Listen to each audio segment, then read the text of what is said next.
बोलो भारत माता की, बोलो भारत माता की। अरे कांग्रेस के सामने लड़ाई लड़नी है हमको। आवाज की दहाड़ इतनी लंबी होनी चाहिए कि भिंडर के अंदर चिरते हुए कानौर पहुंचे। बोलो भारत माता की। मंच पर विराजमान हम सबके आदरणीय और हमारे प्रदेश के महामंत्री दामोदर जी भाई साहब,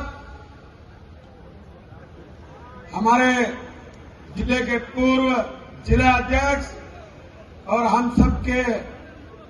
हम युवाओं के प्रेरणा स्रोत भंवर सिंह जी पवार साहब, इस विधानसभा के प्रत्याशी भाई विजयलाल जी, और नाम तो अब मैं सबके जानता हूं लेकिन समय का ये मेरे को बार बार सब लोग कह रहे हैं।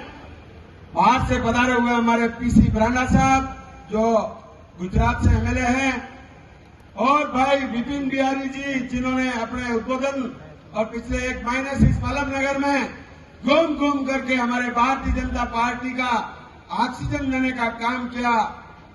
समस्त मंचासीन मंच पर विराजमान मेरे भारतीय जनता पार्टी के सभी मंडल अध्यक्ष, सभी जिले के पदाधिकारी, समस्त सीआरडीआर साहब, सभी सरपंच साहब और सामने विराजित मेरी देवतुल्य इस वल्लभ नगर की जनता को प्रणाम। आप सबने कभी किसी ने राम की उपाधि दी, किसी ने लक्ष्मण की, किसी ने भरत की, लेकिन मां शीतला को साक्षी मानकर मैंने एक प्रण आपके वल्लभ नगर में 20 महीने में लिया था, और वो प्रण एक था कि वल्लभ नगर में कमल खिले और कमल खिलकर रहे। यही प्रण लेकर मेरे दामोदर जी भाई साहब का और आदरणीय प्रदेश अध्यक्ष सीपी जोशी साहब का आशीर्वाद लेकर इस वल्लभ नगर के गांव-गांव, गली-गली, मोहल्ले वाइज मैंने जाने का काम किया, क्योंकि प्रभारी होने के नाते उपचुनाव के बाद इस पार्टी ने मेरे को कमान दी और इस पार्टी को पुनः वल्लभ नगर में जीवित करने का काम किया। तो वो मेरी ताकत नहीं थी, ये जो आज हजारों की संख्या में भारतीय जनता पार्टी के कार्यकर्ता बैठे हैं, ये जो समस्त मंच में मेरे वरिष्ठ सब विराजमान हैं, इनकी देन थी। आज हर घर में कमल का फूल पहुंच चुका है। आदरणीय नरेंद्र मोदी जी की सारी रीति पहुंच चुकी है। जब बात आई कि वल्लभ नगर में टिकट का क्या होगा, मां शीतला को साक्षी मानकर आपके समक्ष एक बात बता रहा हूं। भारतीय जनता पार्टी के शीर्ष नेतृत्व ने दिल्ली बुलाया, मैं तो आपके बीच में पार्टी का प्रचार कर रहा था। लूंडा अमरपुरा की मीटिंग खत्म होने के बाद फोन आया, हिम्मत सिंह जी जल्दी से दिल्ली आ जाओ। मैं दिल्ली पहुंचा तो भारतीय जनता पार्टी के शीर्ष नेतृत्व ने आदरणीय दामोदर जी भाई साहब मेरे को बोला कि मेवाड़ के अंदर पार्टी संकट में है और पार्टी का हनुमान तुम्हें बनना पड़ेगा और हनुमान बनकर इस पार्टी को बचाना है। मुझे लगा कि मुझे मेवाड़ की और किसी सीट से चुनाव लड़ा रहे हैं। मेरे मन में विचार आया कि मैंने काम तो वल्लभ नगर में किया,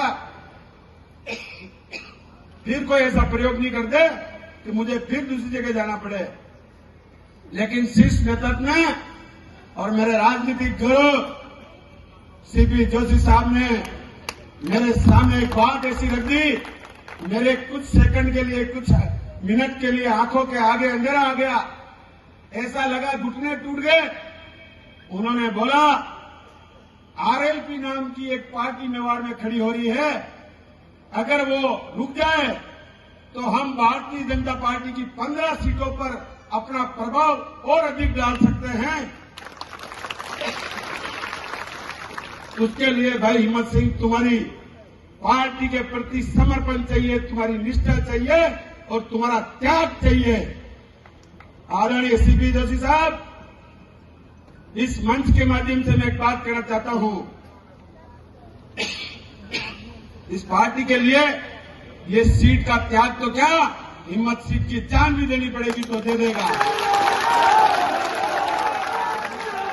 फिर विषय मेरे सामने पेश किया कि आदरणीय उदयलाल जी अगर भारतीय जनता पार्टी में शामिल हो जाते हैं पुनः तो हम मेवाड़ की 15 सीटों पर प्रभाव डालेंगे। मैंने 1 सेकंड नहीं लगाया, आदरणीय उदयलाल जी को फोन लगाया। मैंने कहा राष्ट्रीय कार्यालय में आए और पार्टी ज्वाइन कर टिकट दो इनको, ये फैसला लेने का काम किया। ये कोई त्याग नहीं था, ये कोई समर्पण नहीं था, लेकिन मैं पार्टी की भावना समझ गया था, पार्टी की सोशल इंजीनियरिंग समझ गया था, पार्टी को वास्तव में उस त्याग की जरूरत थी वो समझ गया था। उसके बाद पता नहीं कितने प्रकार के प्रलोभन, कितने प्रकार का दबाव मेरे ऊपर भी आया, लेकिन मैं आज इस मंच के माध्यम से एक संदेश आप सबको देना चाहता हूं कि आदरणीय 2013 में गणपति के नेतृत्व में जो टीम खड़ी हुई, 2018 में आदरणीय उदयलाल जी के नेतृत्व में जो टीम खड़ी हुई, 2021 में जो टीम वापिस टूटी और उसके बाद जो मेरे नेतृत्व में टीम खड़ी हुई, तीनों ही टीम को मिलकर अगर इस वल्लभनगर की धरती पर उतार दिया जाए तो ये चुनाव जीतना अपने लिए नामुमकिन नहीं है।